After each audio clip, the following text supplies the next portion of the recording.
Bem-vindas a mais um episódio do podcast Me Conta Tudo. E hoje eu tô super animada porque o episódio é sobre menopausa, climatério e menopausa. E como eu estou passando pelo climatério, ele muito me interessa. E a minha convidada, ela é especialista em menopausa, ela é ginecologista e obstetra, a doutora Luciana Mello, está na menopausa há 8 anos, né, Luciana? Exatamente. Então a gente vivencia tudo, né? Vive nos dois campos, pessoal e profissional, Pessoal né? e profissional. Então, acaba que quando a gente chega nessas fases, né? Quando eu estava grávida, eu estudei muito gestante, né? E agora estou me debruçando na menopausa e no climatério. Então, a gente vai falar o que a gente quer hoje aqui, compartilhar esse bate-papo com vocês para passar informação. Então, como eu falei lá no Rios, mulher, a gente gosta de saber de tudo, a gente vai atrás de informação. Então, a gente gosta de compartilhar, né? Então, a gente consegue viver melhor porque a gente faz essa troca. E eu sentia uma falta desse assunto tá borbulhando porque não tinha muita informação. E agora está tendo. Então, a gente tem que aproveitar toda essa informação que vem, aprender para a gente se conhecer, para a gente passar para o médico, para a médica, o que a gente está sentindo e etc. Então, hoje a gente vai falar vários assuntos, esperem que vocês gostem. Então, eu vou passar a palavra para a doutora Luciana para ela poder se apresentar onde ela trabalha. Doutora Luciana. Bom, então, primeiro, meu nome é Luciana Mello, eu sou ginecologista. Mirella falou obstetra, mas assim, o meu foco maior agora no consultório é ginecologia. Eu trabalho especificamente com climatério e menopausa, eu estudo sobre isso todos os dias, eu falo sobre isso. Eu sou uma mulher menopausada, né, como você falou, há 8 anos. Eu atendo em Brasília, atendo online, atendo pacientes no mundo inteiro, brasileiras, né, mas no mundo inteiro. E é isso, eu estou aqui para compartilhar conhecimento, acho que conhecimento é poder. Isso que você falou sobre a gente entender o que está acontecendo com a gente, eu acho de extrema importância, porque não é só o médico chegar lá e passar um tratamento. A mulher é parte ativa ali desse tratamento. Uhum. Eu digo que é um trabalho em equipe. Não adianta eu trabalhar sozinha se a paciente não trabalhar comigo. Então, a gente dá as mãos e vai juntas. Tem doença que o médico pode passar a medicação, você toma e ok. Esse caso, não. A gente tem que, até para achar a dosagem, o que precisa, tem que ter esse tempo, né? Exatamente. É um tratamento da reposição. Então, acaba que precisa de se conhecer, de entender para poder passar o feedback correto. Até para a paciente entender qual seria a melhor opção para ela. Porque ela precisa entender as opções que ela tem. Né? Não é só uma questão de passar uma prescrição e pronto. Mas ela também pode, dentro daquele universo que o médico determinou, ela pode sim participar da escolha desse melhor tratamento. E deve, né? Então, deve, não é só pode, deve, é isso aí. Então, quanto mais a gente estuda, mais a gente vê essa necessidade de entender. Então, já que somos mulheres que gostamos de entender, então tá fácil, né? É só se informar com as fontes certas, que vai dar tudo certo. Então, primeira pergunta, com quantos anos pode começar o climatério? Então, eu brinco que eu sou a médica do depende, porque tudo é muito relativo. Sim. Mas, assim, estatisticamente, em média, hoje, a partir dos 45 anos. Porque, normalmente, a menopausa vai chegar ali, em média, em torno de 50 a 52 anos. Mas isso pode acontecer muito antes. Eu sou um exemplo vivo disso. Com 45 anos, eu passei pela menopausa. Então, provavelmente, eu comecei lá pelos 40 anos. Nossa, e 40 anos a mulher ainda não está pensando nisso. Exatamente. Né? Então, tem umas flutuações, ela nem se liga que é isso. Né? Então, você tem que se observar. Então, você falou tudo. Uma mulher que se conhece e que se observa é uma coisa maravilhosa para quem está passando pelo climatério e menopausa. Porque eu sei que a vida é muito corrida, né? A gente sabe que a gente trabalha muito, mas quando quando ela consegue se observar, ela vai perceber que ela está tendo algumas oscilações, algumas alterações, ela está mudando um pouquinho, mas às vezes ela não tem tempo para se observar, porque ela tem que ser mãe, ela tem que ser uma profissional excelente, ela tem que ser esposa, ela tem que ser... Então é muita correria, mas é importante que ela tire um tempinho para que ela possa se observar. E a nossa função aqui é passar essas informações, porque o que eu achava é que o declínio hormonal, ele ia acontecendo assim, ó. Só que não. Antes, ele faz assim. É uma montanha-russa. Fica uma montanha-russa. Ele não é só assim. Acho que é até errado falar declínio, né? A gente fala que essa fase é uma oscilação. Isso. Né? Então, a mulher de 40 anos, ela já tem que ficar de olho, porque um mês ela vai estar maravilhosa. No outro mês, ela fala, gente, eu tô super estressada. A gente está até sendo muito legal falando em um mês e outro mês. Às vezes, questão de, no mesmo dia, ela pode ter uma oscilação de um dia para o outro.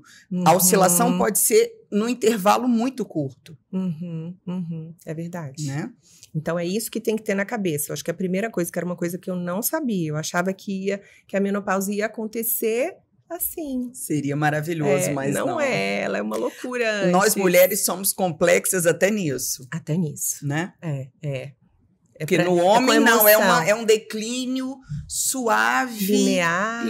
A gente não, a gente é uma explosão. Eu brinco que o climatério é um Kinder Ovo.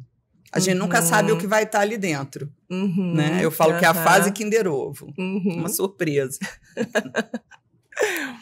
E por que os exames... Por conta disso, né? Por que os exames de sangue, eles não mostram? Porque muitas vezes a gente está sentindo, aconteceu isso comigo. Eu sentia que eu estava diferente, mas eu chegava na ginecologista, ela olhava e falava, não, seus exames estão ótimos. Aí eu falava, uai. Né? O que está acontecendo? Isso é tão comum que você nem imagina. O que acontece? Primeiro, isso que você falou, explicou muito bem, que é a oscilação. Mas a gente não pode esquecer que se você for olhar, gente, quem vai olhar ali um exame, uma pessoa que não é da área de saúde, se você olhar ali o valor de referência, vou dar um exemplo do estradiol, por exemplo. Ele pode estar valor de referência normal de 30 a 220, 250. Variação enorme. Exatamente. Então, é um leque de valores gigante. Então, aquela mulher que sempre se manteve em 200, sempre não, porque a gente tem oscilação no mês, mas vamos imaginar Tem um dia melhor para fazer o exame? Tem. O estradiol em torno ali do 3º ao 5º dia da menstruação. Menstruou, aí conta 3 Exatamente, a partir do primeiro dia. Do primeiro dia. Menstruei dia 1º. Então, dia 3 até o dia 5. Exatamente. E a progesterona, o ideal é lá pelo 21º dia do ciclo. Aí, isso que a gente falou, então, além da oscilação natural, né? O que acontece? Aquela mulher que antes tinha, em média, 180, 200, e ela vem para 40, um leigo vai olhar e vai falar, valor de referência tá normal. Só que o grande problema é normal em relação a quê? Qual que era a média dela antes? Então, às vezes, isso é muito comum. Não estou aqui de jeito nenhum para criticar nenhum colega, mas às vezes, né, a gente olha ali o valor de referência, tá ok. Mas a gente tem que entender assim, uma paciente que está bastante sintomática e que a gente vê que ela se mantinha em 180, 120, ela vai para 40, 30, eu não posso falar que está normal, porque para ela não está normal. Ela está sentindo uma grande diferença com essa queda de mais de 100 pontos de... E a gente aprende muito isso na faculdade. A clínica é soberana. Então, avaliar simplesmente nua e cru o valor de referência é uma análise meio superficial. Rasa. Exatamente, rasa. E muitas mulheres saem dos consultórios falando, gente, então eu tô doida. Mas ela acha ótimo, eu achava ótimo. Nossa, então a menopausa está longe. Só que então a gente meio que... Exatamente. Não, a médica falou que minha menopausa está super longe, então não tem nada disso, é outra coisa. Aí começa a ficar as caraminholas, e né? é uma coisa importante a gente falar que não é uma questão só de pensar em estradiol. A gente tem que pensar na progesterona, que é o primeiro hormônio a cair. Então, às vezes, a variação dela é menor, né? Exatamente. E o estradiol absolutamente normal. Então, a fase do climatério, né, aquela fase bem inicial, é uma fase que a gente muda tanto, porque a gente começa a ter um sono menos profundo, a gente começa a acordar, eu vou acordar para fazer xixi. Eu acho muito engraçado que às vezes as pacientes chegam no consultório e elas falam, eu vim porque minhas amigas vieram, eu achei, mas eu não tenho nada. Aí eu falo, você está dormindo bem? Aí ela fala, eu durmo muito bem, eu só acordo para fazer xixi. Eu falo, você acordava antes? Não. Ah, tá. E deixa eu te perguntar, você acha que você está mais irritada? Mas meu filho está me dando muito trabalho na escola. Uhum. Você acha que você ganhou um peso aqui mais nessa? Você está com o estômago mais alto, assim, está com mais dificuldade para ganhar peso? Mas da minha família todo mundo é assim. Seu sono é reparador? Não, mas da minha família todo mundo é assim. Então ela passa essa fase pensando assim, não, a minha menstruação está desregulada porque eu estou estressada no trabalho. Uhum. Ou, não tô acordando à noite porque eu estou preocupada porque eu tenho um trabalho para entregar porque o meu filho está indo mal na escola. Não, eu estou ganhando peso. Então, assim, ela arruma tantas desculpas que, às vezes, aquilo que a gente falou de se conhecer, às vezes ela não se percebe, sabe? Uhum. Então, essa fase é a mais... sofrida, para mim, mais do que a menopausa. Elas ficam, a gente fica na cega, exatamente, cegas, né? E porque alguém vai olhar e vai falar, tá normal. E a progesterona é um hormônio subestimado. Comigo, a progesterona, eu tô no climatério e eu olhava a minha progesterona, eu via que ela tava um pouco, não sei se é 4. Ela pode, assim, para nós, quando a gente tá em fase reprodutiva, ela pode ir até 14, 12. Aí ela caiu para 2. Assim, a minha tava 2. Exato. E eu tava... E resolveu. Com a progesterona, eu tô, por enquanto, só com a progesterona. É isso. E assim, não deixar tão maravilhoso. Acabar.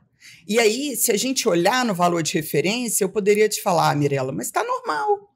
Mas tá normal em relação a quê? Entende?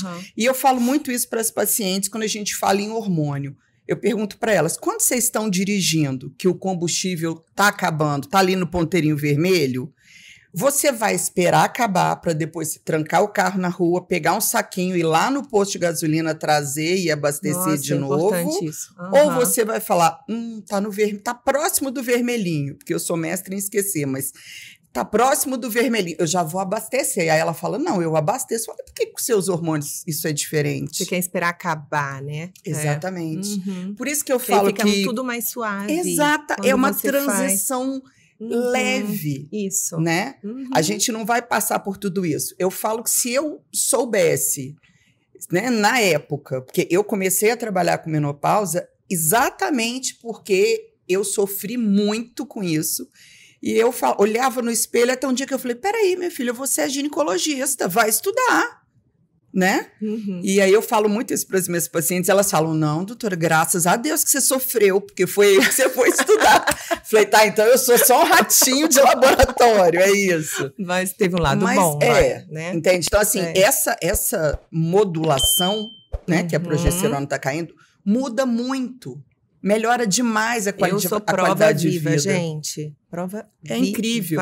E vou te falar que a progesterona é tão subestimada que os colegas ainda continuam não pedindo progesterona. Nossa, ela é muito subestimada. E ela é tão fofa. E ela tinha, assim, eu vejo pessoas falando, não, a progesterona, ela incha muito. Tudo é questão de dose. Né? Se você usar uma dose altíssima... E assim, foi maravilhosa, maravilhosa. Não tem quem não use progesterona nessa fase, que volta a dormir melhor, que volta... Porque o que acontece? Calma, a progesterona cai, mas nessa fase inicial, o estradiol está normal ou até altíssimo. Eu faço uma analogia, quem é minha paciente sabe bem disso, eu brinco que a progesterona é a mãe e o estradiol é o adolescente vida louca. Então, quando a progesterona cai nessa fase inicial, o estradiol, ele fica normal, ou se ele for um adolescente vida louca, ele vai subir e a gente vai ter a predominância estrogênica. Então, aquela paciente que tinha pequenos miomas, ela fala, nossa, meu mioma era tão pequenininho, agora eu tô com 3 e eles são grandes. Ou, apareceu um pólipo endometrial, apareceu adenomiose. Ou eu tinha endometriose e parece que a endometriose piorou. Por quê? Porque a mãe viajou e o adolescente está quebrando tudo ali. né? Então, quando a gente devolve a progesterona, a gente consegue minimizar esses efeitos. Claro que às vezes a gente tem que, num caso de predominância estrogênica, assim, né, com valores altíssimos de estradiol, a gente precisa dar uma bloqueada. Mas trazendo a mãe de volta, o adolescente, vida louca, já dá uma acalmada. E eu tinha uns escapezinhos, depois eu menstruava e ficava aquela borrinha de café, sei lá, uns 10 dias. E aí, com a progesterona, acabou. Mas isso tudo acontece porque uma das funções da progesterona é regular a menstruação, né? Então, a progesterona, ela tem, quando ela falta, ela muda o padrão menstrual. Então, a mulher, às vezes, fica 2 meses sem menstruar, quando vem, ela fica 1 mês sangrando. Ou, às vezes, ela tinha uma quantidade super pequena de menstruação, ela passa a ter um fluxo absurdamente intenso. Aquela mulher que antes fala, nossa, eu não tinha nada de sintoma de TPM. Hoje, ela tem dor mamária, ela tem uma piora da cólica menstrual, ela tem uma enxaqueca menstrual que ela só tinha quando ela era adolescente. Então, é o que você falou, progesterona é fofa, ela é a querida. Quem usa, fala, olha, se eu soubesse, eu já tinha usado isso há muito tempo. Porque muda. E assim, claro que não é uma promessa, mas quando você ajuda a modular a progesterona, lembra que eu te falei da predominância estrogênica, que muitas vezes os ovários começam, o adolescente vida louca, né? Então, os ovários começam a produzir, assim, valores altíssimos de estradiol. E a progesterona, quando você devolve, ela põe a mão assim e fala para os ovários, calma, vamos devagar. E isso pode, não é uma promessa, mas isso pode até dar uma adiada na chegada da menopausa. Porque você vai ter os ovários vão estar vai segurar mais essa produção e eles conseguem funcionar por mais tempo. Porque se eles estiverem produzindo loucamente, vão entrar em exaustão, né? Exatamente. Entende? Mas não é uma promessa. Sim. Isso é muito importante falar. Mas assim, a progesterona, eu sempre falo, é um hormônio subestimado, mas ele é tão maravilhoso para algumas situações, mas como você falou, muitas pessoas, incha e tal. Tudo é uma questão de avaliar a dose. A gente nunca vai entrar com uma dose altíssima de primeira. E pacientes... Isso é importante, né, doutora Luciana? Lógico, você tem que começar do meio para cima. Porque é muito mais fácil você ir aumentando, sentindo pelos sintomas, do que você já entrar com uma dose super alta. Primeiro, porque a paciente vai ter uma dificuldade de manter a adesão ao tratamento, porque ela vai falar, eu aumentei peso, eu senti dor mamária, tudo é uma questão de ajuste, né? Entender que cada pessoa tem uma dose específica e em momentos específicos, porque lembrar que essa progesterona ainda vai cair mais. Então, a gente, se necessário, vai ajustando. Aumente, mas começa com uma dose menor e vai aumentando. Exatamente. Tudo uma questão de avaliar a dose. E qual é a progesterona? Cada mulher usa uma ou existe uma progesterona? Então, eu gosto... Eu uso uma bioidêntica. Bioidêntica, isso. O que a gente costuma preferir é a progesterona micronizada. Porque ela chama Utrogestan, tem o Juno, tem o... Gimpro, tem algumas. Todas essas são micronizadas. São micronizadas. E a micronizada, ela vai ser absorvida com maior facilidade. É como se a gente estivesse dando a progesterona toda quebradinha para que ela absorvesse melhor, sabe? Então, é muito importante.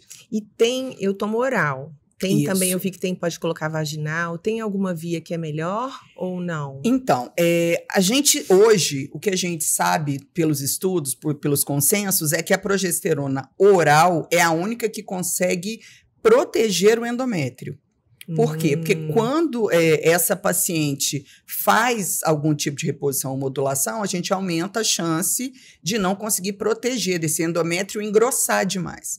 A oral, ela consegue proteger, exatamente. A vaginal, eu costumo usar quando a paciente tem um problema de absorção. Então, por exemplo, paciente que tem uma gastrite... Cirurgia bariátrica. Também, algumas pacientes. Tem pacientes com pós-bariátrica que conseguem absorver, mas algumas não. Então, quando elas têm, eu tenho uma paciente, por exemplo, que ela tá num momento que ela tá com uma gastrite violenta e tá tratando. Aí eu falei para ela, vamos usar vaginal, porque essa cápsula permite que você use vaginal ou oral. Então, eu falo, vamos usar vaginal só por esse momento. Para não incomodar mais esse estômago que tá... Por quê? Para não irritar o estômago e para não atrapalhar a absorção. Porque pra gente, eu preciso contar que a absorção é mais ou menos aquilo que ela está conseguindo tomar. Entendi. Então, claro, eu vou dar 100 miligramas, eu vou dar 200 miligramas, mas essa dose, se ela tiver uma irritação, ela vai diminuir, assim, aquela mucosa gástrica toda irritada, provavelmente não vai ter absorção que a gente espera. Sim. Mas o que acontece? A paciente fala, mas eu posso usar a vaginal? Pode, mas a maioria delas vai chegar num ponto que ela vai falar, não quero mais. Porque uma paciente que tem vida sexual ativa, ela vai se incomodar. E fica né? saindo Porque no dia seguinte. Exato. Agora imagina usar free, toda né? noite. É meio então chatinho. elas não gostam. Seria só por pequenos períodos nesses casos. Exatamente. Agora, para aquela paciente que não tem útero e que ainda tem o mito de falar, não, se ela não tem útero, ela não tem que usar progesterona. Eu falo, às vezes eu olho aqueles passarinhos mais lindos que parecem pintados à mão, eu falo, será que alguém lá em cima criou um hormônio que só serve para menstruar? Eu penso que não tem. Né? Olha pra gente, funções. O quanto a gente né? Então eu penso, aí às vezes a paciente vem com essa ideia. E aí a gente dá, aí nesse caso não precisa ser oral necessariamente, porque não vai precisar de proteção endometrial. Aí a gente pode fazer transdérmica, se for preciso, mas eu costumo fazer via oral, mas não 100 miligramas. Né? Eu faço uma dose um pouco menor e ela se sente extremamente bem. Ah, que bom. Né? Mas eu deixo claro, porque a gente sabe que a progesterona hoje não, desde sempre, né? Mas o que se sabe hoje é que ela modula o sono, ela modula o humor, aquela que a gente vai do amor ao ódio naquela fase, então a progesterona melhora isso, ela melhora a massa óssea, ela age na retenção hídrica, dependendo da dose que você usar. Né? Então ela tem muitas funções. Então não essa só paciente, exatamente, então essa paciente não pode ficar sem. Ela só talvez não vá precisar da mesma dose, mas se é uma paciente grande, eu tenho uma paciente que ela usa DIU, o dilmirena ou cailina, que tem uma progesterona sintética. Compensa ou não? Então, você está falando em relação à reposição. O DIU hormonal, ele é excelente para endométrio. Então, a ação dele, 80% ali é agindo no endométrio. Não vai repor a progesterona. Ter essa parte do sono. Mas o que acontece? Quando você entra com uma progesterona, qualquer hormônio sintético vai competir com o seu hormônio natural. Então, o que eu faço? Pacientes que começam a fazer algum tipo de reposição, mas aí eu estou falando do estradiol também, e usa o DIU hormonal, ou às vezes eu falo, olha, você está mantendo o sangramento, seu endométrio ainda está ficando grossinho e você está sangrando. Então, eu posso colocar o DIU hormonal nessa paciente, mas eu dou um pouco de progesterona para ela ter os outros benefícios. Entendi, você faz uma combinação. Exatamente. Mais personalizado. Tem que ser personalizado. Eu tenho pacientes que são irmãs e que têm doses absolutamente diferentes. Não tem como. Né? E é aquilo que eu te falei também de momentos diferentes, né? Às vezes a paciente fala, mas há 2 anos eu usava e dava certo. Por que agora diminuiu? Porque a gente precisa fazer ajuste de dose. A gente está sempre. Ou seja, a consulta com a ginecologista que vai fazer reposição, ela é um tratamento. Você tem que se planejar. É um casamento. É um casamento. Exatamente. Você tem que se planejar para estar lá a cada 3 meses. Exatamente. Ou a cada, né? Aí ajustou, aí depois 6 meses. Isso. Mas tem que estar ali para poder. Não existe uma fórmula que você vai usar. Não. Né? Até chegar num ponto que a gente só vai se ver de ano em ano. Aí eu falo, até brinco com ela, se tiver com saudade, volta antes. Pode voltar. Mas a partir do momento que a gente conseguiu e estabilizou de ano em ano, mudou alguma coisa? Ela sentiu alguma diferença? Volta de novo para a gente avaliar. Porque as coisas vão mudando. E o que é legal é que como a tecnologia agora está do nosso lado, graças a Deus, vem muitas coisas novas que chegam no mercado. Fiquei sabendo, né? Do estrogênio. Do Lenzeto. Que é um sprayzinho, né? A gente tem adesivo, que é maravilhoso. No Brasil já tem adesivo? Tem. Aquele que você coloca a semana? Exato. Na verdade, são 2 vezes por semana. 2 vezes por semana. Então, a gente tem o Lenzeto, eu acho que a ciência está do nosso lado agora, sabe? Tudo aquilo que passou e que a gente não era tão lembrada, agora as mulheres entrando na ciência e tecnologia e entrando forte, né? Porque acho que já, se brincar, temos mais mulheres e a gente, quando pega alguma coisa para fazer, desculpem homens, mas quando a gente faz muito bem. Então, e assim, a gente fala mais sobre isso, a gente cobra mais sobre isso. Então, o mundo está olhando para a gente. E a gente é um mercado muito próspero, né? A gente hoje, uma mulher menopausada, ela, na maioria das vezes, ela já chegou numa fase que ela tem poder financeiro para investir, para comprar. Então, tem um mercado voltado para a gente. E aumentou, né? Eu estava estudando, em 2000, a gente era 8,5% das mulheres brasileiras. Hoje, nós somos 15%. Dobrou. É isso. Porque, né, a gente está envelhecendo, a nossa expectativa de vida está aumentando, então a gente está aumentando em número. Exatamente. O que vai gerar toda essa discussão, Exatamente. Né? Então a gente está aí. Exatamente. Não vamos deixar. E que todas as pessoas, todas as mulheres tenham a chance de chegar nessa fase, porque significa que deu certo, né? Elas chegaram até aqui. Exato. É isso. Me conta de sintomas que a gente... Assim, fogacho, todo mundo sabe, está relacionado com a menopausa. Alteração de humor também, ficar mais irritado.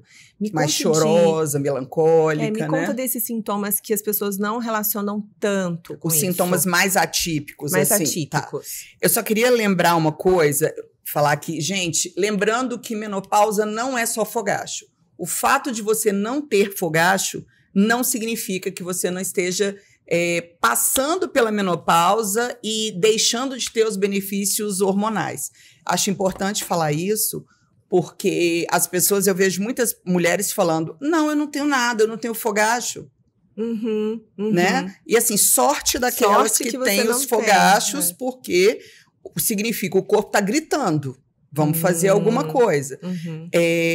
Então, sobre os sintomas... Mas o corpo pode estar gritando sem ter o fogacho. Um grito, não sei se existe isso, mas um grito silencioso. Porque é o mais preocupante. É o mais problemático. Porque o que é importante falar?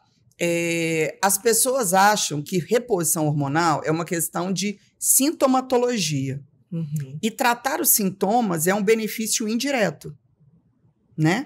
Por quê? Porque quando eu faço a reposição hormonal, eu consigo proteger o osso dessa mulher, eu consigo, dependendo do caso, proteger a parte cardiovascular, isso até quero abrir um parêntese sobre isso. A gente consegue melhorar a parte muscular dessa mulher, a resposta muscular dela, então isso ajuda a proteger a sarcopenia. A gente melhora muitas coisas nessa mulher. E aí, tratar esses sintomas vai ser um efeito colateral que a gente usa como balizador para saber o quanto está sendo eficaz ou não a reposição. Mas existem outros benefícios que sintoma.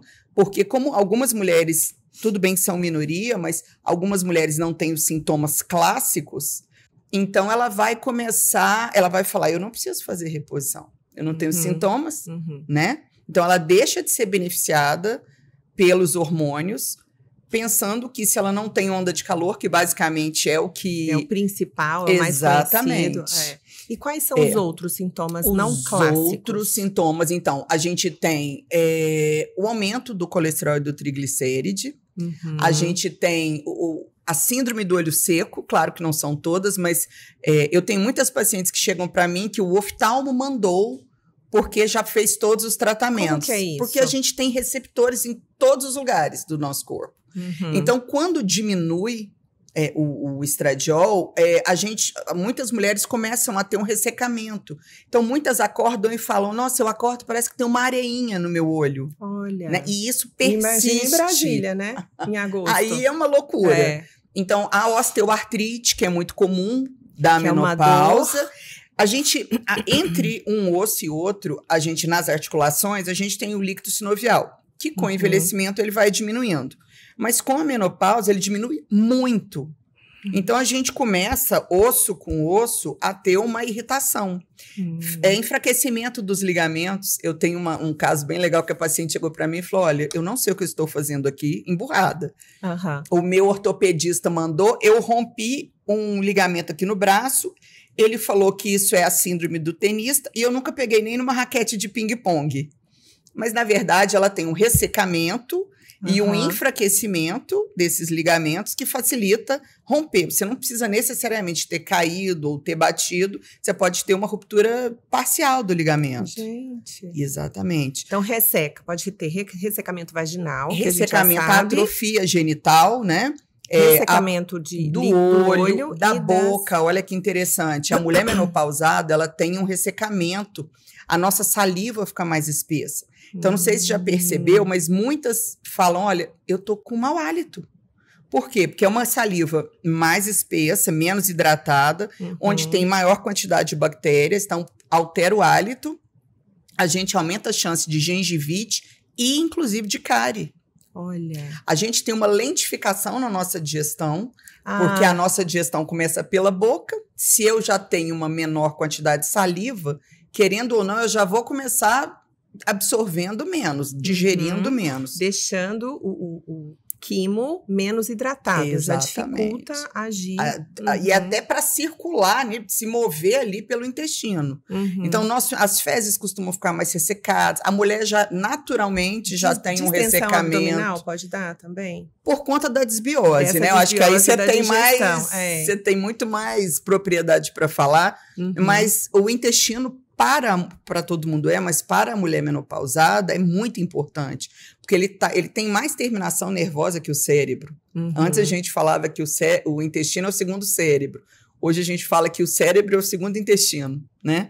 Então a gente precisa, uma pessoa que, você sabe melhor do que eu isso, que um mau funcionamento intestinal piora o sono. Então atrapalha... Atrapalha a produção de neurotransmissor, de absorção de vitaminas. Hormônios importantes. Então, altera muita coisa, né? O aumento do peso, a retenção de líquido, a osteopenia, a osteoporose, até a queda de cabelo. Se você observar essas senhorinhas com, sei lá, 80 e poucos anos, que nunca fizeram reposição, o cabelo delas elas aumentam a parte frontal aqui, a testa. Então, o cabelo, né? O cabelo afina, né? Afina e fica... A gente começa a ter uma alopécia aqui. O cabelo começa bem mais para trás. Então, queda de cabelo, o cabelo mais ressecado. Claro que não é só uma questão de estradiol, tem outras coisas que a gente tem que pesquisar também. A gente tem maior chance de resistência insulínica, a gente tem maior chance de ter uma chance maior de ter uma desregulação da tireoide e poder caminhar, né? Mesmo que temporariamente para o hipotireoidismo. Então, é muitas. A coceira no ouvido, por exemplo, é uma coisa que muitas mulheres falam, não sei que me coça tanto esse ouvido. Esse ressecamento também? Também. Então, aquela coceira na pele. A nossa pele fica muito seca. E aí, às vezes, tem umas coceiras que não se entende porque que elas estão ali, vai em dermato, vai em alergista, até que... Vamos tentar um pouquinho de estradiol com vamos, e aí acaba dando uma melhorada. Mas são muitos sintomas. E quando saber, vamos supor, fui na ginecologista, comecei a usar, em quanto tempo que eu analiso para ver se está dando certo? Vai depender da via. Vai depender da via. Então, assim, normalmente, eu não faço estradiol, eu não prescrevo estradiol oral, tá? Eu não uso sintético, não prescrevo sintético. Eu uso o ismolecular, que é o que a gente chama de bioidêntico, mas nem o bioidêntico ele é via oral. É gel. É transdérmico, ou que é o gel, ou adesivo, ou o spray, que no caso do lenzeto, ou o implante, mas oral não, para o estradiol. Tá? Então, porque ele passa pelo fígado. Isso, tem a primeira passagem, aumenta a chance de trombose. Uma coisa importante é que as pessoas acham que todo mundo vai ter trombose se usar via oral. Não é isso. Só que é uma roleta russa. A gente não tem como prever se vai acontecer ou não. Então, eu não posso colocar meu paciente em risco para isso. E a gente sabe também que o estradiol via oral aumenta triglicerídeos. Então, facilita o aumento de peso, aquela gordura visceral. Aí a gente deve evitar, né? Mas, normalmente, em relação aos transdérmicos, em torno de 20 dias, mais ou menos, 15 a 20 dias. Aí faz uma reavaliação. perguntando como é que Avaliando tá. sintomas. Normalmente, o que eu faço? O exame de sangue também? Não, é muito pouco tempo. Porque primeiro os hormônios vão entrar no nosso corpo, vão ser absorvidos, eles vão alimentar os receptores hormonais. Eu brinco que elas vão encher a pancinha dos receptores para depois transbordar e estar circulando no sangue em níveis ótimos. Então, fica muito em cima esse período. Eu ouvi um podcast falando sobre isso e eu achei interessante uma informação que ela falou, é a Bela, sou Bela. Que a Isabela Fortes, a Isabela né? Fortes, que às vezes a mulher começa a fazer a reposição de estrogênio, do estradiol, e sente muita dor na mama. E pode ser isso, como principalmente aquelas mulheres que ficaram um tempo sem estradiol, é como se tivesse secado os receptores, né, entre aspas, e quando ela começa a usar, eles se enchem de estradiol e aí fica exacerbada essa dor na mama, no mamilo. Depois o corpo acostuma com aquele estradiol e aí melhora. Pode acontecer, pode acontecer, mas assim, dor não, ela pode sentir um leve desconforto, mas essa dor exacerbada, a gente tem que avaliar se esses níveis hormonais não estão acima, exatamente. Então é um desconforto. É um desconforto. É igual a gente quando vai menstruar, que dá aquela... Exatamente. Então, no início, pode sim ficar levemente mais sensível, mas não uma dor assim, a ponto de, né, se tá com toda essa dor, a gente precisa avaliar. E lembrando que câncer de mama não dói. Seria maravilhoso se doesse. Então, para aquelas pacientes que chegam e falam, tô com dor mamária, será que é câncer? Não fica sem dormir. Eu falo, relaxe, porque câncer não dói. Né? Se doesse, o mundo estaria bem mais fácil, porque a gente conseguiria... Seria um sinal. Exatamente. Mas precisa avaliar. O desconforto, sim, pode acontecer mesmo.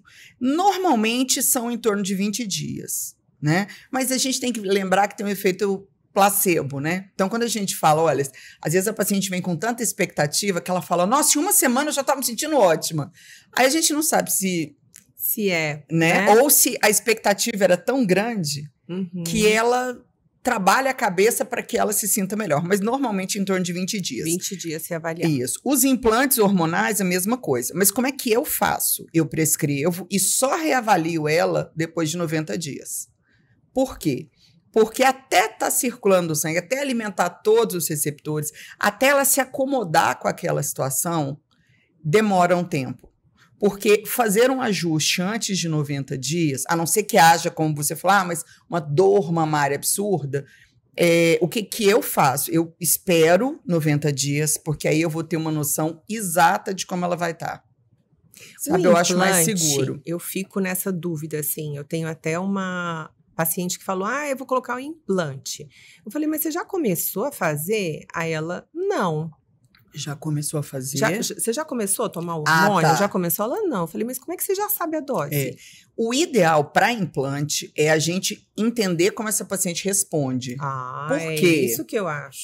Por quê? Como é que você já chega com uma dose fixa, Porque, né? por exemplo, se ela está usando um transdérmico, eu posso fazer ajuste. Eu vou falar, olha, ao invés de 2 pumps, você vai usar 1.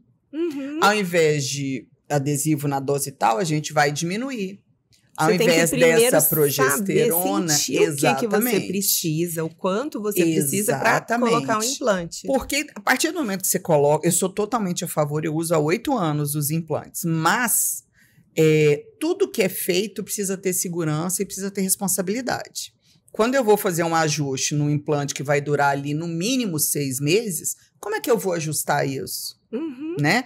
A paciente usou e teve acne. Eu não vou poder ajustar, eu vou ter que entrar com algum medicamento para combater isso. Então, eu falo que a melhor... Tem que ver se você vai gostar daquele efeito. Ver como é que você vai você vai... Se você tá, né? Se você tá gostando, se aquela dosagem tá certa. Para primeiro você ver... Porque... assim, pressupõe-se que quando você define que vai colocar um implante, você já sabe como é que essa paciente responde à dosagem hormonal. Exato. Né? Porque então, senão é um tiro no escuro. Para mim isso é bem claro. Porque existem cálculos que a gente faz, mas a gente não é matemática. Mulher não é matemática. Né? E assim, eu não tenho como avaliar como é que os receptores de uma paciente respondem se eu não fizer o teste. E se eu já entro com o implante, Eu tenho uma cunhada que entrou com implante e tirou. Complicado, pois é. E eu falei com ela, primeiro testa. Eu nunca precisei tirar implante. Mas assim, quando eu vou fazer, eu uso o peso dela, eu uso a altura, a gente faz um cálculo médio, eu vejo como é que ela respondeu. Ele tem o pico suprafisiológico. De quanto tempo? Normalmente de 30 a 60 dias. Que aí ele é mais... Ele dá um pico, aí a gente tem o discilástico, que é o não absorvível. Ele dá um pico, mas um pico bem menor. Porque como ele dura um ano, ele dá um pico leve e ele se mantém. Porque se ele der um pico muito alto, ele não segura por um ano. Então, a tecnologia dele é que é um pico suave e ele se mantém. Já usei todos porque eu sou minha maior cobaia. Eu uso tudo. E já o absorvível, ele tem um pico maior. Por isso que precisa tomar cuidado com doses, né? Por isso que a gente precisa ter uma experiência prévia com essa paciente para ver como é que ela respondeu. E aí ele dá o pico e ele mantém níveis mais altos. E aí ele dura em torno de 6 meses, mais ou menos. Sabe? Então, tem que ser feito com muito cuidado. Com muita cautela. Porque às vezes a paciente chega já achando assim, não, eu vim colocar o implante. Eu falo, como assim? Aí ela vem, eu falo, olha... Calma. Aí às vezes ela sai brava, porque eu não coloco. Aí depois ela volta mais calma. Eu falo, tá mais calma agora, vamos conversar. Deixa eu te explicar, porque às vezes ela fala, não, mas eu só vim para colocar o implante. Eu falo, mas não é assim. Melhor não ser assim. Não pode ser assim, né? Porque o que acontece? Eu sempre falo, gente, é um casamento. Se deu certo, maravilhoso, vai trazer frutos, ela vai... uma paciente feliz, ela te recomenda para muitas pacientes. Mas uma paciente infeliz, ela vai te queimar para milhões de outras pacientes. Então eu falo, gente, isso aqui é um casamento, né? Não adianta você ir com muita sede ao pote num casamento, senão isso não dura. Exato. Né? Então precisa saber a hora paixão, de amor. Nossa, que definição maravilhosa. Exatamente, sabe? E assim, a paciente precisa... Eu falo, eu preciso que quando você vá dormir, você tenha certeza que você está muito bem cuidada, que você está muito bem equilibrada e você vai dormir tranquila. E eu falo a mesma coisa eu quero dormir e pensar, eu fiz certinho. Melhor ela ter saído brava e eu não ter colocado o implante naquela hora. Mas ela vai voltar e ela vai entender. Sabe? Então, é um casamento. E até quantos anos recomenda-se? Tem alguma idade para parar a reposição? Tá. Então, não existe idade para parar. Mas para iniciar, a gente precisa ficar atenta. Por quê? Mais uma vez, eu não estou falando de medicação sintética, nem estradiol via oral. Mas o que a gente sabe? Existe uma coisa chamada janela de oportunidade, que hoje tem um novo conceito, que seriam iniciar a reposição hormonal até 10 anos de menopausa. Então, entrou na menopausa, passou pela menopausa, até 10 anos seria relativamente seguro. Relativamente.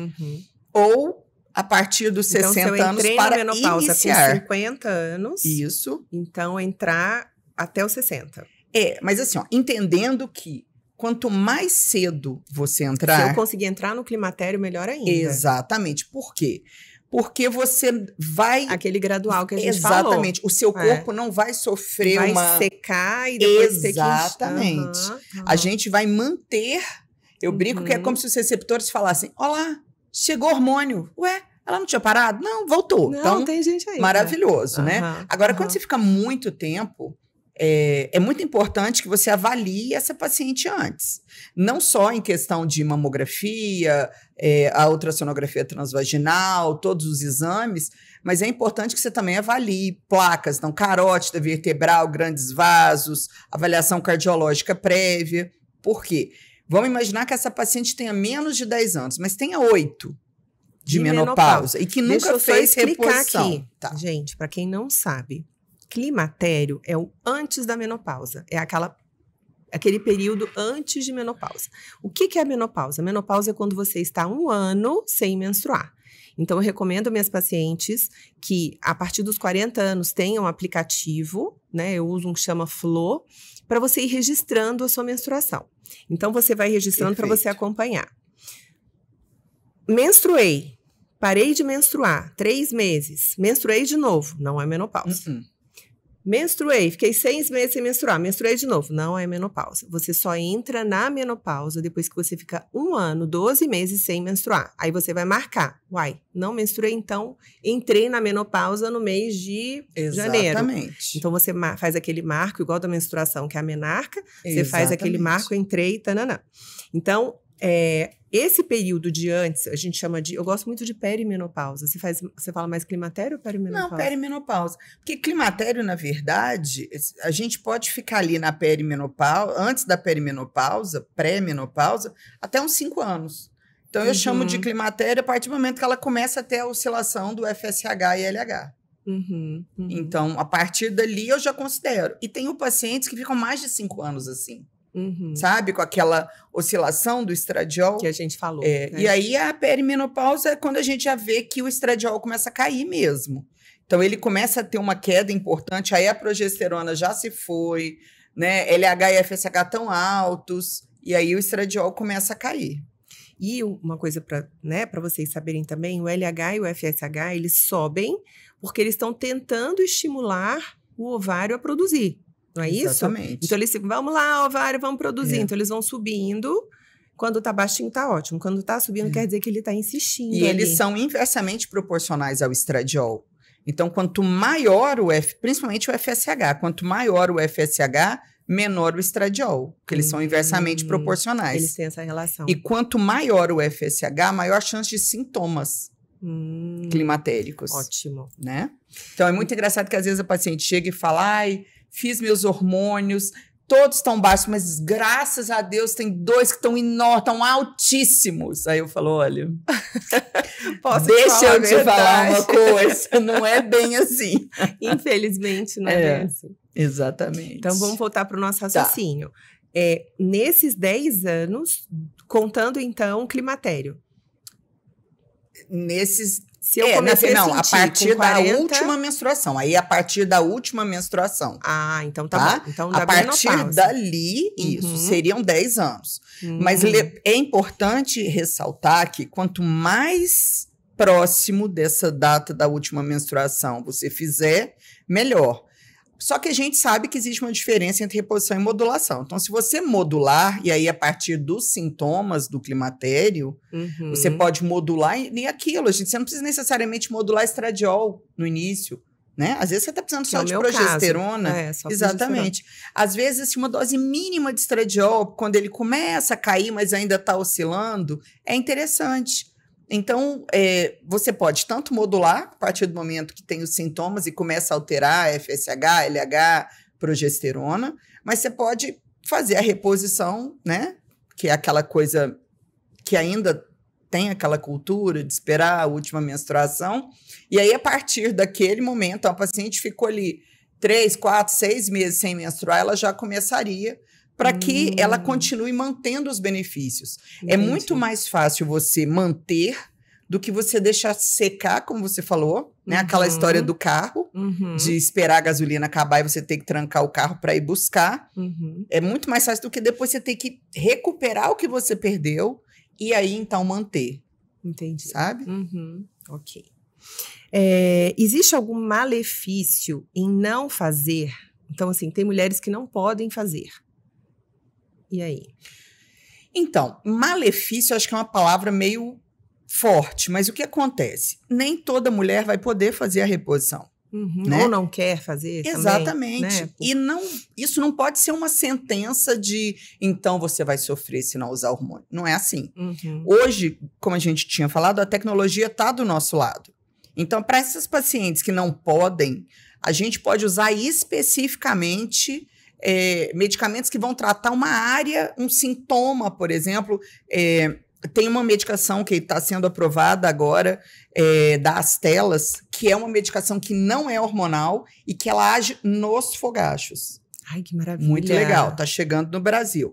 Então, a gente... Tem previsão? Na verdade, falaram que esse ano. Não passaria agora desse ano. Né? Isso. Tá no processo de regularização. A representante falou, inclusive, que ela ia me avisar quando tivesse tudo certo. Existem, mas hoje a gente tem, por exemplo, alguns antidepressivos, a venlafaxina, a desvenlafaxina, que agem nas ondas de calor. A gente pode, por exemplo, uma paciente E na mudança de humor, né? Eu tenho uma amiga que ela não usa, não acaba faz agindo as duas coisas. E ela usa o antidepressivo para essa irritação, essa sensibilidade. Acaba que a gente consegue tratar algumas coisas. Então, essa paciente que não vai usar, por exemplo, que não pode usar, isso. Aí a gente faz, por exemplo, vamos tratar massa óssea. Não vamos deixar cair. Já vamos repor vitamina D, já vamos ver cálcio, já vamos ver magnésio, já vamos ver tudo que a gente pode ali. Engloba ali. Exatamente. Então, essa paciente vai ter que dobrar o exercício físico dela, tonificação muscular, né? Ela vai ter que fazer uma boa suplementação. Eu acho que, na verdade, todo mundo deveria fazer uma boa suplementação individualizada, né? Não é chegar na farmácia e comprar, ter um profissional que vai orientar o que ela precisa avaliar. Na nutrição, na menopausa, eu fiz um método que eu faço lá na clínica, que a gente usava contagem, com diabético eu usava contagem de carboidrato, né? Ainda tem. Eu uso com as minhas mulheres contagem de proteína. Olha que maravilha. Então, eu coloco assim, a nossa meta de proteína são 120 gramas. E eu coloco os alimentos. Um ovo, 6 gramas de proteína. 2 colheres de queijo cottage. Né? Isso. Então, elas têm a meta para seguir. Maravilhoso. Você conseguiu tomar whey protein? 25 gramas, de 20 a 25 gramas. Então, a gente vai somando para ela ter essa... Ela precisa ter o substrato para formar, né, o músculo. Exato. Então, esse raciocínio todo. E isso é super importante, né? Então, assim, a gente precisa entender que aquela paciente que não pode, a gente não tem nem a opção de usar um hormônio vaginal, por exemplo. Então, a gente vai precisar fazer de uma forma que ela tenha os benefícios que os hormônios dariam. Sempre a gente vai atingir o que os hormônios dariam? Não. Mas se a gente melhorar muito, já é uma super vantagem, né? Agora, para aquelas pacientes que não podem, que têm uma atrofia genital importante, aí o laser é uma ótima estratégia, uma excelente. Né? Porque dói, eu tenho essa dúvida. Internamente, não. Não. Externamente, para rejuvenescimento, apesar da gente fazer, eu faço um anestésico bem potente ali, eu faço uma associação boa de anestésico, mas incomoda um pouquinho, não vou mentir, não. Não é uma dor insuportável, porque eu sou bem mole para dor, posso falar. Mas internamente, não. É muito tranquilo para se fazer. E tem um benefício grande. São 3 sessões por ano, com intervalo de 30 dias, 30 a 40 dias entre cada uma delas, e tem que ser anual. Aí a gente vai passar também o hidratante vaginal. Fora, ou pode fazer só dentro ou só Só fora? dentro. É porque o que acontece? Como já está inserido no protocolo, a gente faz. Mas tem paciente que fala, não, eu nem me depilo, eu não gosto de depilar, então não quero fazer. Quero fazer só dentro. Mas internamente é muito importante, né? Porque a gente vai poder, exatamente, a gente vai poder usar o hidratante vaginal. Que ele forma uma películazinha ali, eu tenho protegendo. Uma amiga que usa, ela coloca, né? Exatamente. Coloca 1 ou 2 vezes por semana. 2 vezes por semana. E ela falou que ele fica hidratando. Exatamente. Só que o poder de hidratação é pequeno, né? Então, assim, o que acontece... Não equivale à hidratação natural. Não. A nossa parede do canal vaginal, ela é gordinha, né? Ela é espessa, porque ela tem muito colágeno, e ela tem aquelas reentrâncias, aquelas ondulações que mantêm a vagina. Eu falo para as pacientes, é tipo uma almofadinha, ela é fofinha. E com o processo do envelhecimento, e depois que a menopausa vem muito mais rápido, ela deixa de ser grossinha e ela passa a ser fininha e lisa. Então, muitas pacientes começam a reclamar que elas falam, olha, eu não sinto quando tem penetração, eu não consigo, parece que passa direto. Entendi. Então, o laser, ele espessa, ele aumenta a produção de colágeno naquela região. Então, usar o laser, a gente tem os bioestimuladores de colágeno que também ajudam, aquelas fissurinhas vaginais, a gente consegue tratar aquilo também. Então, hoje a tecnologia está do nosso lado. A gente só tem que fazer uma poupança. Realmente, realmente. Exatamente. Me conta, a testosterona, ela não é considerada nas diretrizes para a reposição hormonal. O que você acha da testosterona? Qual que é a sua opinião como ginecologista? Eu vou te falar como gineca e como paciente. Para mim, faz total diferença. Total. Quando a testosterona começa a diminuir, em mim e na grande maioria das minhas pacientes, a gente percebe que a gente não tem resposta muscular. A gente começa a ficar com menos força muscular, você vai na academia, você não aguenta aumentar a carga, a gente se sente menos disposta. Eu sou uma pessoa ligada no 220. Né? Cheia de energia. Eu tenho... Dá para sentir. Eu fico assim, então para mim faz muita diferença. Eu não acho que é imprescindível para todo mundo. Mas para a grande maioria das pacientes faz muita diferença. É importante a gente lembrar que eu tenho a percepção, às vezes, que a paciente chega no consultório e ela acha que a partir do momento que eu passar a testosterona, ela vai sair de máscara e chicotinho. E não vai ser isso, né? Porque não é só devolver testosterona que você vai voltar a ter libido. Ajuda? Ajuda. Mas libido é multifatorial. Então, você pode ficar mais receptiva, exatamente. né? E o importante falar, se você não tiver um bom nível de estradiol, não adianta você ter excelente nível de testosterona. Eu sempre falo que é como se fosse um pódio. Em primeiro lugar tem que estar o estradiol e o estriol. Em segundo lugar, a progesterona. E em terceiro lugar, a testosterona. Essa relação não pode ser invertida. Entendi. Né? Porque a paciente acha que ela vai usar uma dose super alta de testosterona. Quanto mais, melhor. Exatamente. Não, o hormônio nunca é essa verdade, né? A gente precisa do fisiológico, né? E é uma reposição, não é também... Na verdade, é modulação. É modulação, porque você já tem um nível, mas está com nível baixo. Aí a gente melhora. Mas é isso, assim, não é quanto mais melhor, sabe? Eu acho que a gente vai perceber que cada paciente tem um nível ideal. Que vai ter que ver no dia a dia. Exatamente. Mas não necessariamente precisa começar junto os outros hormônios com a testosterona, não. Quando o estradiol está extremamente baixo, eu prefiro entrar primeiro com o estradiol e a progesterona e o estriol, isso. Mas tem pacientes que eu vejo que elas falam, olha, a minha queixa maior, não necessariamente libido, ela fala, eu não tenho energia para levantar. E aí, às vezes, a testosterona está muito, muito, muito, muito baixa. Nessas pacientes, eu entro já com a testo. Eu acho que é tudo muito relativo, assim. Tem que analisar a paciente. Agora, podiam fazer mais estudos, né?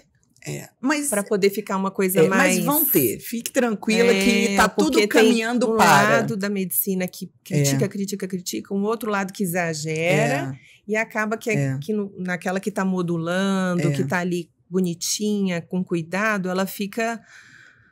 Às vezes até estigmatizada, né? Assim, alguns... Parece que tá fazendo alguma coisa errada, né? O que é importante falar se você antes de passar pela menopausa, você tinha testosterona, por que não voltar a ter? Né? Eu acho que só precisa, é o que você falou, só tem que tomar cuidado com os exageros. Porque realmente a gente vê... Né? O que a gente tem que deixar bem claro. Quando você não modula, você aumenta, aí você tá dando bomba. Quando você entra demais, você vai ter todos os efeitos colaterais. Então, você pode ter acne, excesso de oleosidade no cabelo, a voz grossa, na pele, né? hipertrofia de clitóris, mas isso dose altíssima. Tudo que... Eu acho que em tudo na vida, mas principalmente com a reposição, se você não fizer com moderação, com segurança e com responsabilidade, tem tudo para dar errado. Tem que ser uma coisa bem cuidadosa, né? Exatamente. Quem tem nódulo ou cisto mamário pode fazer reposição? Cisto mamário não é uma alteração, nenhum deles é uma coisa contraindicação. parada, né? O cisto é uma bolinha cheia de líquido ou de conteúdo gelatinoso. Não tem problema. Claro que esse cisto vai ser acompanhado. O nódulo, a maioria deles pode ser um fibroadenoma, que é um tumor benigno, mas o simples fato de ter um nódulo não é contraindicação absoluta. Claro que se você faz uma mamografia, faz uma ultrassonografia, é importante falar que o ideal é fazer os dois, porque eles se complementam, né? Um vê uma coisa que o outro não vê e vice-versa. Então, características diferentes, exatamente. Né? Então, um nódulo que pelos dois exames ele tem características não suspeitas, super tranquilo. Um nódulo que tem característica suspeita não vamos começar a reposição, vamos investigar, para a gente fazer. O paciente já está usando reposição hormonal. Já apareceu um nódulozinho, olha, vamos parar, vamos investigar para a gente continuar. Eu tenho um masto que eu sempre encaminho as minhas pacientes para ele. Eu falo que se ele falar não pode usar, é porque realmente não pode. Porque ele é bem tranquilo em relação a isso. Né? Confio cegamente nele. Mas precisa investigar. E, por exemplo, eu não uso o estradiol ainda.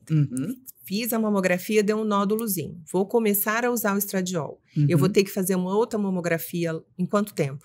Pra gente acompanhar. É de ano em ano mesmo. Mas vamos imaginar... Sendo de ano em ano. Isso, mas vamos imaginar que você fez uma mamografia, fez a ultrassom, e elas têm diagnósticos divergentes. Aí eu peço uma ressonância de mamas com contraste e encaminho para o masto.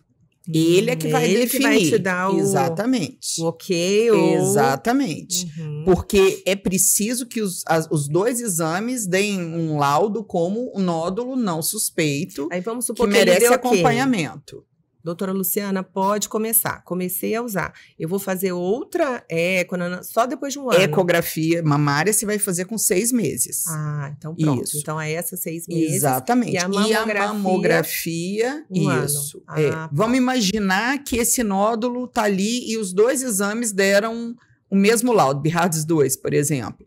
Aí, o que a gente pode fazer depois da avaliação do masto? Pedir uma ressonância com 6 meses, junto com a ultrassom. Entendi. Entendeu?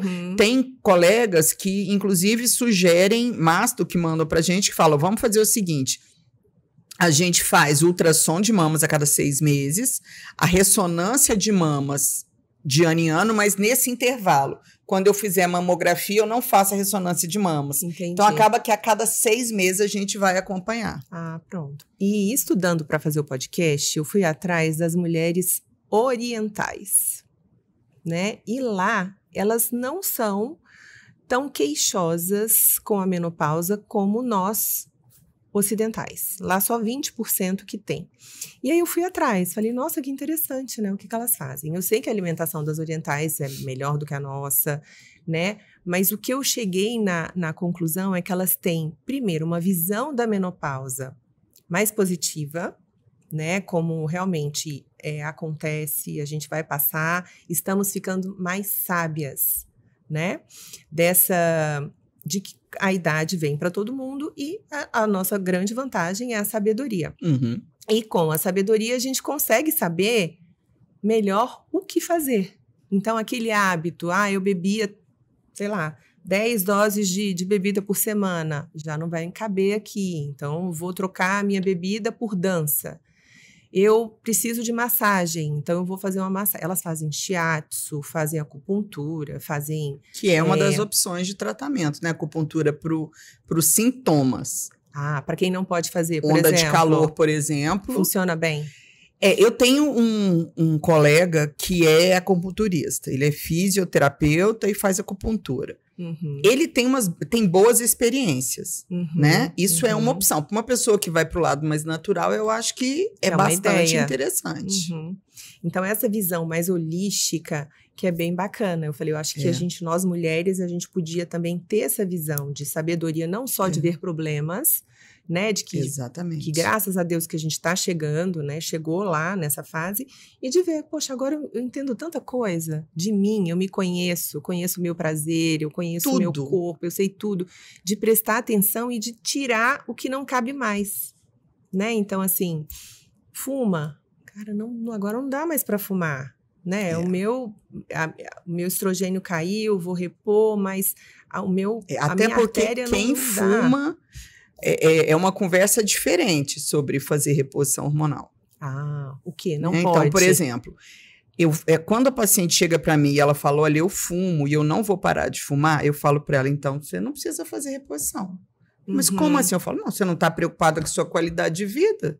É verdade. Por que eu não entendo? Porque você está fazendo reposição hormonal, não é para melhorar a sua qualidade de vida? Para se sentir melhor. Se você fuma, eu acho que é contraditório. Aí eu falo, vamos fazer o seguinte, dá um tempinho, vai pensar com carinho do que tem maior valor aqui. Então, assim, é uma briga, é uma luta. E tá A certíssima. gente conversa de novo, mas entende que é uma coisa contraditória? Super entendo. Né? Não faz... Exato o que você falou. Tô preocupada com o meu coração, com o meu osso. O cigarro detona a massa óssea. Por que eu vou devolver uma medicação que vai devolver a massa óssea para ela se ela vai destruir fumando? Se eu vou fumando? ter um fator que tá ali... Entende? Então, para mim, não faz sentido. Sabe? Eu sou bem chata com isso. Muito chata. Certíssimo. Mas... E a gente sabe que a terapia de reposição hormonal sozinha, ela não... Não é mágica. Então, ela vem nessa fase de que a gente está mais sábia, para a gente ter essa... A gente já sabe disso, já está cansada de saber, na verdade. E que a gente tem que fazer. Agora, eu não fazia exercício, agora eu vou ter que fazer. Eu preciso de fazer um pouco mais de exercício de força para manter minha longevidade. Com certeza. Eu fumava final de semana, eu não vou mais fumar. Eu vou reduzir a bebida alcoólica. Eu vou comer frutas e verduras. Mudança total de paradigmas. Eu vou começar com aqueles suplementos que a minha nutricionista passou e que eu peguei meu ômega 3. Eu tenho paciente que chega com a sacola. Olha, eu tenho isso tudo lá em casa que já me passaram, outros nutricionistas, médicos, mas eu nunca tomei. Eu falo, então agora vamos tomar? Vamos. Então, vamos organizar. É mudar mesmo. Mas assim, essa consciência, ela precisa entender. E eu acho que se a gente pudesse ter uma equipe dos sonhos, o Dream Team da menopausa, seria maravilhoso. Ia ser mas lindo. A gente precisaria de um bom gineco, de um bom nutricionista, de um bom fisioterapeuta pélvico. E não só pélvico, mas também para as articulações, mas para pélvico seria maravilhoso. A gente precisaria de um bom terapeuta, porque a saúde mental é importante. Isso que você falou das mulheres orientais, né? E aquela coisa de aceitar o que veio e tentar transformar da melhor forma, né? Para que seja suave passar por isso, mudar a mentalidade, mas cuidar da saúde mental. Porque eu acho que quando a gente vem, o amadurecimento traz sabedoria, mas traz muita mágoa. Algumas, mas não. Muitas mulheres, claro que homens também, mas eu acho que as mulheres estão mais acostumadas a guardar muita mágoa, né? Muitos arrependimentos do que ela poderia ter feito, que não fez, talvez pela família, talvez porque queria... Pelo trabalho, exatamente. Então, cuidar disso, sabe? A gente vai... mastigar, digerir, absorver, colocar pra fora. Né? Eu acho que trabalhar ter mesmo. isso seria maravilhoso. E um personal trainer também, para te ligar e sonho falar, de consumo. Luciana, Mirella, tô aqui embaixo te esperando pra gente malhar. Não dá pra desmaiar, não dá não. Tô aqui e não vou sair enquanto você não descer. Então, sabe, seria tão maravilhoso ter tudo isso. Eu brinco que poderia a gente ter uma bolsa menopausa, porque estaria tudo isso incluído, sabe? É mesmo. Mas ainda fazer um laser. Maravilhoso. Entende? Assim, é uma mudança... É uma mudança de paradigma mesmo. A mulher precisa entender, quando às vezes a paciente chega para mim no consultório e fala, você vai salvar minha vida. Eu falo, não, senhora, pode sentar que nós vamos trabalhar. Ninguém salva ninguém aqui, não. Você é 50% desse tratamento. E eu sou 50%. Se a gente não trabalhar juntas, eu não posso te dar adianta. progesterona, mas se você não largar o celular na hora de dormir, exatamente, não vai adiantar. Tudo, se não começar a malhar, se não melhorar a alimentação, né? Então, você fala para uma paciente, por exemplo, olha, você vai ter que parar de tomar café depois das 6 horas da tarde, porque você não está conseguindo dormir. Você vai ter que fazer higiene do sono, você vai ter que se alimentar melhor. Não dá para você bater um hambúrguer 10 horas da noite com coca, entende? Então, se ela não entender que isso precisa mudar e que sim, ela precisa cuidar da saúde mental, sim, ela precisa tirar um tempinho para ela, porque se até hoje ela não tirou, deixa o pau quebrando em casa, fala pro marido, fala, filho, é seu, agora sou eu, vou eu sozinha. Vai fazer uma caminhada, vai pra academia com sua amiga, vai sair pra tomar um vinho, vai rezar, vai sair pra tomar um vinho com suas amigas, vai no cinema com uma colega, vai fazer uma massagem. A gente que trabalha com mulheres, a gente eu vejo claramente as minhas pacientes sábias e as minhas pacientes não sábias. Então, eu me inspiro nessas. toca piano, canta no coral da igreja, Olha que beleza. aprende italiano, viaja com o pro neto. cérebro, isso é maravilhoso, aprender fazer coisas outra novas. língua. Viaja com o neto, pega o neto e viaja só ela e o neto. Olha que delícia, Não, gente. mas assim, eu tenho um arsenal de coisas maravilhosas que podem ser feitas. Ter um pet, cuidar da horta. Então, assim, são várias coisas. Tem coisas simples. Fazer coisa que sempre quis e que nunca... Coisa besta, como você falou, cantar, se ela tocar um piano, né? Falar assim, gente, eu tenho vontade de aprender desenho. Vai aprender. Né? Exato, É isso, é a gente ter o hobby, aquele hobby gostoso que vai te acalmar, que vai nutrir sua alma. Exatamente. E que você vai conseguir colocar, né? E tentar ser feliz, né? A minha mãe sempre fala isso, ela fala, a gente veio no mundo para ser feliz. Se você não tá sendo, quer dizer que você não tá, você precisa cumprindo rever. a missão. Exatamente. Dá uma olhada aí, porque tem alguma coisa errada. Porque não é porque você tá na menopausa que você passou, que você precisa ser infeliz. Você precisa ficar, oh meu Deus, quando eu era nova, passou. Que bom que você chegou aqui, significa que não morreu. Né? Então vamos tentar ser feliz agora. Fazer agora. Exatamente. Né? Que ainda tem metade do caminho aí pra frente. Eu tento passar e levar a minha vida também de uma forma mais leve possível. Eu sou uma otimista nata, então eu adoro, eu levo na brincadeira. Às vezes acontece alguma coisa, eu faço plantão e vou pro consultório. Teve um dia que eu estava toda arrumada para o consultório e fui indo pro plantão, seguindo a estrada. Eu olhei para minha roupa e falei, gente, que eu tô no lugar errado. Tem gente que ia morrer de sofrer. Eu morri de rir, contei para todo mundo. Falei, gente, eu tô doidinha mesmo, porque isso tá acontecendo. Fiz um story contando. E eu falei, é isso, as pessoas têm que entender que não tem vida perfeita, às vezes isso vai acontecer mesmo. E não tô doida, não, assim. E conto isso até hoje no barzinho onde eu vou contar com os amigos. Eu falo, gente, isso aconteceu comigo. E tá tudo certo.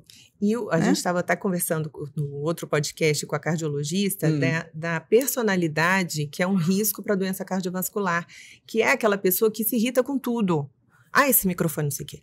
Isso aqui. Tudo tá ruim, né? Tudo tá ruim. Reclama de tudo, da fila, do calor, do frio, da chuva. Essa personalidade é uma personalidade que fica dando aqueles picos de estresse o dia inteiro. Isso é muito ruim para a saúde. Eu acho que para tudo, porque a gente acaba somatizando, a gente acaba, o nosso corpo acaba, né, vivenciando entendendo aquilo como uma realidade pesada, né? A energia que você emana é muito importante, você joga para o universo. Eu acredito nisso. Sejamos leves. Exatamente. Né? Sempre tentando ver o lado bom das coisas, fazendo o melhor, parando para pensar. Eu fui atrás do que significa sabedoria. Sabedoria é você parar e raciocinar em cima do que você tem pela frente ali, de você saber escolher melhor. Então, é isso. Sejamos mais sábias com a nossa saúde. E né? quando a gente começar a reclamar demais, olha para trás. Sabe, às vezes eu vejo pacientes que reclamam de tudo. Aí eu falo, você ajuda algum hospital? Você já pensou em ir lá no hospital passar um dia? Bom, não é? Né? Olha para trás, olha uma criança carequinha, com câncer, sorrindo, com um brinquedo na mão. Olha gente que não tem como, que está lutando para viver e feliz. Então eu falo, quando isso acontecer, volta um pouquinho, olha para trás que você vai falar. Né? Exatamente. Tira o foco só do seu problema aqui. Exatamente. Abre, que você vai lá e fala, como meu problema é minúsculo, gente. É minúsculo, né? Então, acho que olhar para o lado, colocar olhar para trás, quando você achar que você está muito reclamando, vai lá, volta atrás, olha para os lados e fala, realmente... E uma coisa que eu acho que está faltando para climatério, menopausa, é ter um programa do governo. Então, não sei se você viu, que em São Paulo parece que eles estão montando, só que precisa de muita coisa, né? A gente precisa dos exames para essas mulheres fazerem, porque senão elas não podem começar. A gente sabe que não são baratos os hormônios e com certeza vão ser os sintéticos que vão estar ali, mas eu penso que se for a única opção, que sejam, né? mas envolve muita coisa. Então, precisa ter um super planejamento, mas já é um passo. Já é. Sabe? E tem que sair do papel e tem que entrar. Exatamente. Porque tem muita... A gente tem a sorte de ter a informação, de conseguir... A condição. Mas tem mulheres que não sabem nem o que está acontecendo. Realmente. Né? Então, o nosso papel de comunicadora, de profissional, a gente está passando. Então, Com se você certeza. tem uma amiga, uma tia, uma mãe, uma avó que está precisando de ouvir tudo isso que a gente conversou, encaminha para ela. Com E certeza. a gente continua o nosso trabalho e, de repente, fazer uma pressão no Com governo, certeza. para a gente conseguir que todas as mulheres tenham acesso Seria maravilhoso. a esse apoio medicamentoso, psicológico, Exatamente. nutricional, médico, nessa fase que todas vamos passar, que todas nós que... Com sorte, todas passaremos. nós. Muito obrigada pela sua presença, Luciana. Foi um prazer imenso conversar com você. Maravilhoso. Obrigada pelo convite. Amei muito. Que bom. Um beijo e até a próxima.